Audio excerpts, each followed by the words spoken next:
Jeg skal vise udligning af en differentiel koefficient for en funktion, og det kan fx være ax i anden plus bx plus c. Der er så f mærke af x0 så 2x0 plus b. Og det vil jeg så gerne bevise ved hjælp af tretrinsmetoden. Første trin er delta y, det er forskellen i y. Der vil jeg så gøre brug af denne formel fx0 plus h minus fx0. Det jeg gør, det er, at jeg sætter x0 plus h ind på x's plads i denne ligning. Så kommer det til at hedde ax0 plus h i anden plus bx0 plus h plus c minus fx0, som er denne ligning. Så kommer der så simpelthen til at stå det her, som er her. Jeg vil så nu gange a ind i parentesen, eller herovre.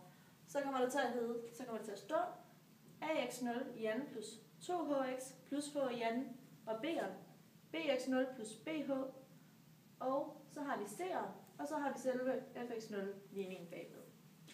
Det der så sker her, det er så, at så er der nogle af dem, der går ud med hinanden. For eksempel c'erne, fordi det er konstant, og vi har bx0, som går ud med hinanden. Så kommer der simpelthen, efter at de går ud med hinanden, så står der ax0, 2hx0 plus ah og plus bh minus ax i anden. Her er der så også nogle ting, der går ud med hinanden. For eksempel går ax0 i anden ud med denne her.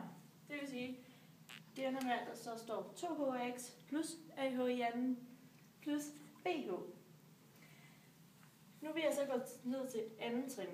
Og der skal vi så simpelthen finde forskellen i y divideret med h.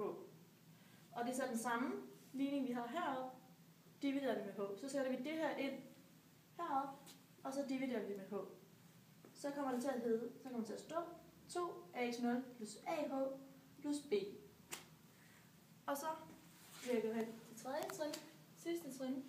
Så vil vi gerne lade h gå med 0. Det vil sige, h er lig med 0. A gange h er lig med 0. Derfor så kommer det til at hedde 2x0 plus b. Og det er det samme. Det her. F-mærke.